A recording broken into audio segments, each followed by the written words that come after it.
Heyo everybody, Haku here with a Jujutsu Kaisen Season 1 character tier list. I said when I did the review, so if you haven't already seen that, check that out, that it would be even longer. I was just rambling on about how much I love the series. It would be even longer if I talked about the characters in depth there, so I was gonna turn the characters into a separate video, and hey, this is that. I recorded this once before, but I felt like my thoughts were a bit disorganized, as if they're going to be much better here. So I'm just kind of redoing it, because I want to talk about all the characters in detail. So yeah, second run, let's talk about these characters. I don't think there's too much I really need to talk about in the intro. I feel like there may have been some things that I forgot to mention in the review that it would be pertinent to mention here, so if I think of any as I'm going through, I'll bring them up here. First off is Itadori Yuji. As a main character, I really enjoy him. I'm going to put him in S tier. I didn't think much going in because, like I said in the review, before watching Jujutsu Kaisen, I had heard names like Gojo or Sukuna, but I had pretty much heard nearly nobody talking about Itadori himself as a main character, so I thought maybe it's going to be one of those series where the main character just kind of takes a back seat in terms of how good they are to some of the side characters. But no, Itadori's incredibly good. There are a lot of great plot lines that go on with him, with his grandfather telling him at the beginning, you know, save at least one person. It doesn't matter if use your powers to help people. It doesn't matter if you fall short or fail or whatever. But we see that he's trying to save people, but his existence is causing people harm, which is a big old bummer, to say the least. But yeah, he's a very good main character. I think his personality is really enjoyable. It's like got just the right amount of humor, just the right amount of being naive or not knowing enough about the world, just the right amount of being dumb, but still being able to learn and pick up the new concepts. And I never get frustrated with him as a main character. I just feel like Itadori does very good. I think some of his best stuff is the stuff he goes through early on, and I guess spoilers for season 1 because I'm going to talk about the characters more in depth. The stuff he goes through where at first he doesn't want to kill anybody because, like he says to Junpei, if he kills people, that's going to open up the potential of killing people as something in his life, and if he opens up that potential, then he can look at the people he's trying to save, the people he cares about. How much is their life worth if, to me, these other people's lives are worth taking? And then he gets put into a point where he has to kill people, put into a place where he wants to kill somebody, Mahito, and then eventually at the end of the season kills somebody and just says, that really hurt, that really sucked, because I didn't just kill some creature that used to be a human who wanted death. This was somebody that somebody cared about. This is somebody that someone's going to mourn. And that hits hard for him. I think he's a really good character. Also, his powers, just being the, shonen main character that punches things, I think is done well here because the choreography is really well done, and his powers are like just interesting and unique enough that it works for me. Talking about his grandfather next, we don't get to know anything yet. So here's something that I forgot to mention at the beginning, the intro here that I mentioned the first time around when I recorded, is if there is a character that I put low here, just know that I am recording this after seeing season 1. If they do something cool in the movie, if they do something cool in season 2, I don't know about it yet. Please don't spoil me on it. So if they're low here and you're upset that I put them low, just remember that this is only after season 1. The grandfather, though, I'm just going to throw in C tier, because again, we might get some flashback that makes him cool or something, but we really didn't get to see too much with him. Him as a plot point to push Yuji forward is good, but as an actual character isn't really much of a thing. We have his senpai. The two of them are together in this image. I really like them. I actually want to see more of him just being friends with them. It kind of is a bummer to me if he just doesn't talk to them anymore, isn't friends with them anymore, because I kind of liked him. We have Sukuna up next. I'm going to say at least A tier, if not, maybe get moved up to S. I think that, like I said before, Sukuna's a really cool character. It's neat to have the antagonist stick around if he stays as the antagonist, which he very well may do.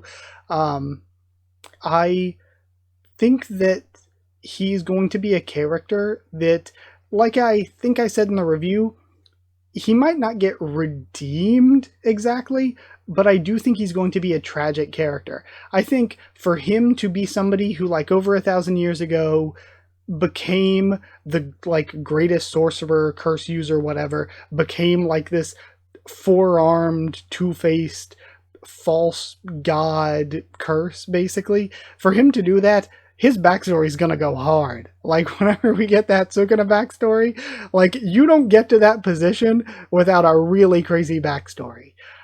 So there's a lot of future potential, and that's what a lot of these characters I might rate highly, because I just see so much future potential. I'm just gonna throw him an S. I really like Sukuna. Next is going to be the one that I think most divides people, most upsets people. I'm going to say that Kugisaki Nobara is like C tier for me. She's a character that I probably spent the most time talking about my first time recording, just because I kept going back and forth. I'm so conflicted on her character, because there are certain things I love. I think her voice acting is very, very good. I think the comedy bits with her are great. Well, most of them are great. There are some that are just basic, like, oh, the female member of the shonen group punches the male lead, the generic thing that all of them do. And I think if I could wrap up all of the positives about her in one thing, it's that she's really well written. I think that she absolutely pales in comparison to Yuji and Megami. I think that she's very clearly just a third wheel. I don't like how we went from her, even though it makes sense. Well, I don't like that we gave her the backstory with Sayuri, I think her name was. I think that was really good, but we didn't really bring it up again. We might be bringing it up again in the future, so I can forgive it. But we don't talk more about that. Something that I like about that is when she says, I had to leave that place or else, and it's left kind of vague. I kind of like the idea that there's almost two meanings there, where it's like we could see it as if she didn't leave the place that she grew up, she could end up like those people, somebody who would bully somebody who would cast somebody out, and she's afraid she'd end up like the place that she came from. Or you could read it as she's afraid that she would become like Sayuri. She would become somebody that would get pushed out, that would get rejected. So I think that's good. Like, if I could boil all the things down that I like, it's that she's well written, like not as much as most of the other characters, but she is. And if I could boil most of the things I don't like about her down, it's that she is extremely, extremely generic. She is one of the most generic female leads from shonen. I like, from her design down to, like I said, the comedy gags, down to a lot of her character be women be shopping. I think that she is incredibly generic in that way. So I'm very torn on her character, because there are things about her character that I love that make me want to put her all the way in A tier. And sometimes I'm just like, oh, get her off the screen. I'm so torn on Nobara. I think she's the character that I'm probably going to talk the most about, just because I am so torn. There are things that I like and things that I dislike. But again, this is only after season 1. Because, like, things can change. I mentioned before how I was like, when you compare her to the bar of, like, other female sort of leads in shonen, if you could even say that about Uraraka from Hero Academia, it's like in the first 24 episodes, hell, if you take all of Naruto together, it's like she clears the low bar that is Sakura very easily, because that is like the lowest bar imaginable.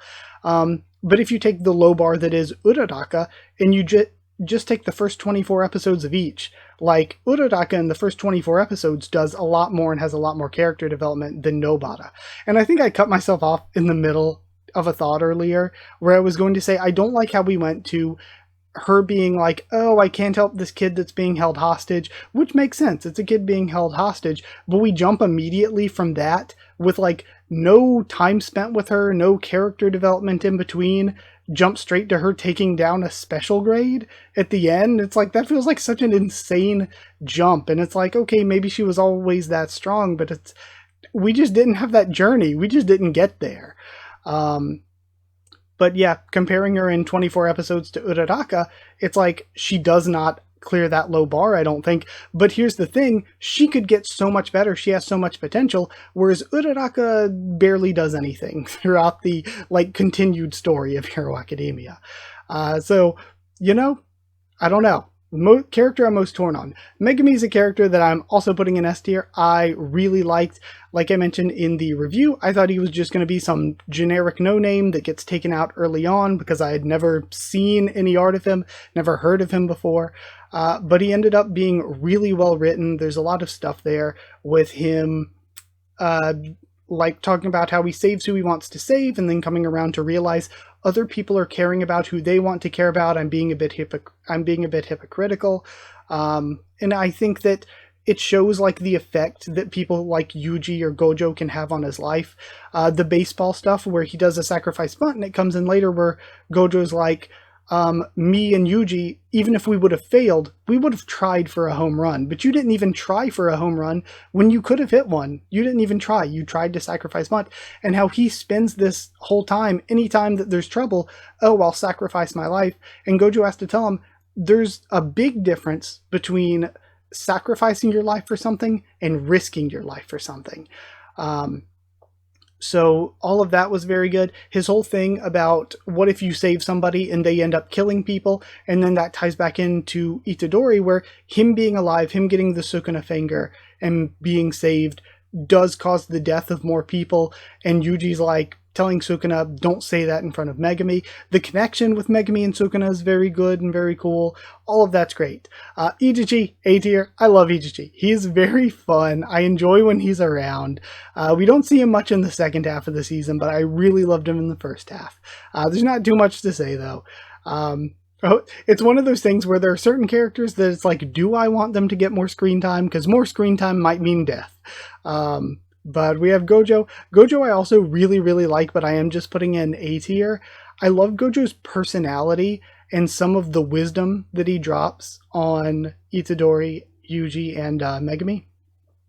But on the other hand, he's just so strong. He's just so powerful that it feels like nothing's really a threat. And like I said, I think he's a good force in the show where it's like, in the early game, you can have him around, and it's like, it lets the characters be put into situations where it's like, this is dangerous, but if things get too dangerous, if things get to a certain point, if they get big enough, it's like, there is always the push Gojo to win button, and then if he gets taken away later in the series, and the push Gojo to win button is taken away, then it's like, oh wow, now shit is real.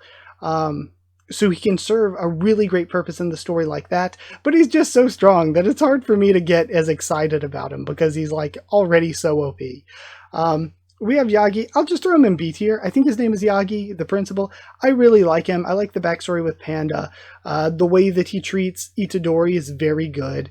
In addition to that, I'm trying to say less. I'm getting really self-conscious about it. I do like his backstory with Panda and how he's been this researcher, kind of, who has taken the cursed doll techniques to their furthest potential that we know of. I think that's very, very cool.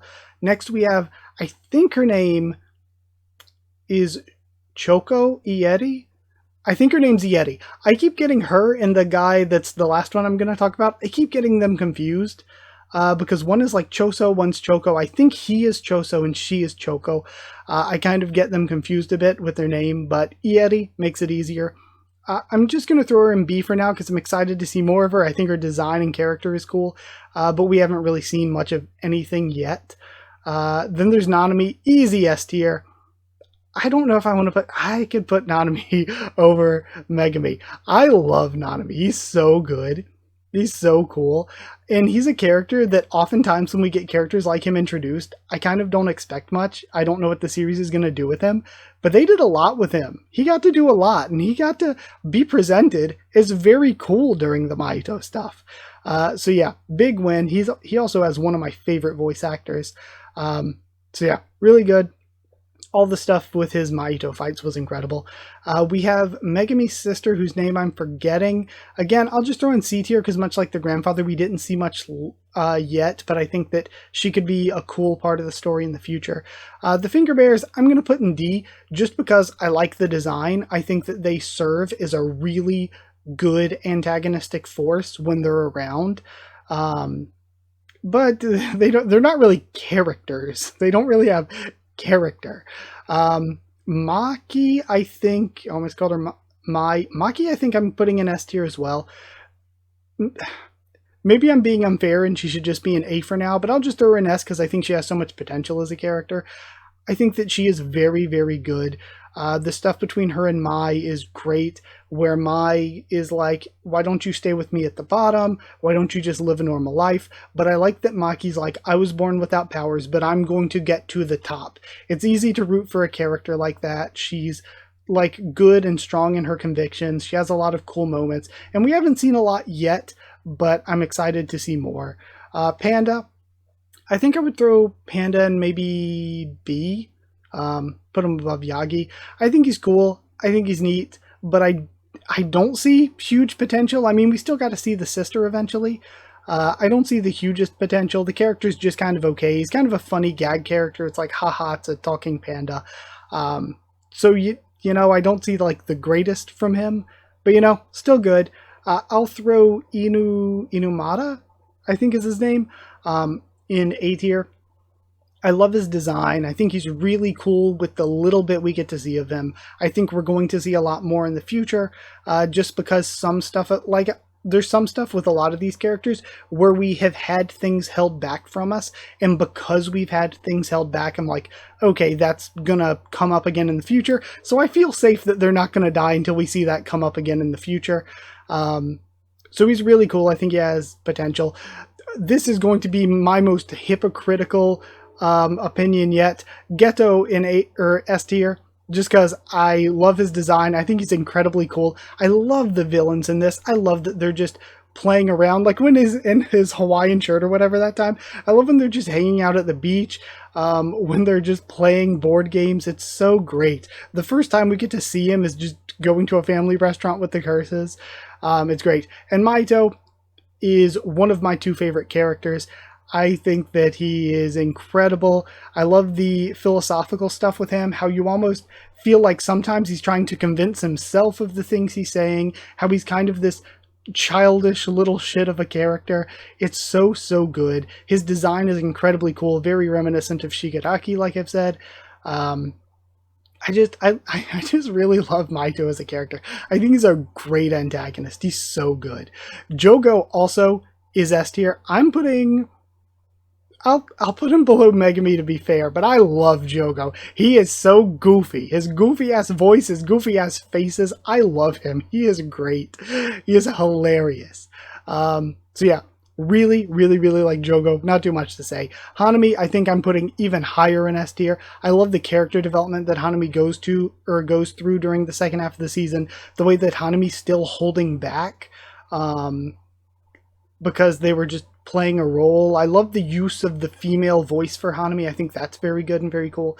The sort of, what am I thinking here? The philosophy of, hey, you know, I held back for this long, but humanity, they're fucking nature up, and nature's gotta fight back. Humanity's gotta be taken down so that nature can thrive. It's something that I feel like we've probably seen a bunch before in fiction, but it's really cool. Also, just like the fights, the abilities, all was very, very, very well done. Junpei, I would put in like top of B. Junpei I thought was very good. I do think they went a little far in the edgy realm for me sometimes, when it's like, I think if it's a bit more subtle and it's like, oh, this person's being bullied, but people aren't noticing, and a lot of what Junpei does is based on that his life is kind of fucked a lot of the time. But I feel like sometimes they go too over the top. They go too edgy with the bullying. And it's like, okay, like when you go too over the top, it's like to a certain degree, it's like you do worse things and worse things. And I'm feeling more bad for the character, more bad for the character. I'm thinking that's awful, more and more. But there, when you're telling that kind of story, there gets to be a certain degree to where it gets like cartoonish evil, when it goes from like deprived evil to cartoonish evil. And then it's like, okay, I'm starting to take it less seriously just because it's going so edgy. But I did really like him. I thought his mother was also a great character. I'll put her below Panda. She's maybe a little too high. I really liked his mother as a character. Of course, she had to be sacrificed for the plot, but I thought she was really, really nice. And I just felt really bad for her because she was just trying to do her best for her kid. And it was clear they had a good relationship and everything. Like, even when he first meets Maito and, like, Maito does the thing showing him the transformed humans, he's like, well, if it was my mom, I'd probably freak out, but I know how bad humans can be, so I'm not that pressed about you doing this to these humans. The teacher sucks. Bottom of D tier. Screw him. Who cares? Gakuganji, I think, bottom B. I almost want to put him in A. We kind of held back on showing some stuff about Gakuganji, so I think we can see more from him. But I enjoy how he's the type of character that I feel like you would normally hate in this kind of situation, but they write him really well in giving you the ability to see from his perspective, because he's just like, everybody else has to follow these rules. Just because Itadori comes along and can swallow a Sukuna finger without getting taken over, we don't know how many that he can do that with. Just because he's special does not at all mean that we like break the rules that everyone else has to follow for him. In addition to that, he's like, people can get killed if Sukuna takes over. You're really playing with a time bomb with Itadori, and he's kind of right. Like, we as readers know that it'll be fine. People are dying because of Itadori, but it'll be fine. But though we know that, and though his friends think that, it's easy to see from Gakuganji's perspective that it's like, yeah, this guy's getting people killed, and if he gets taken over, he's going to get more people killed.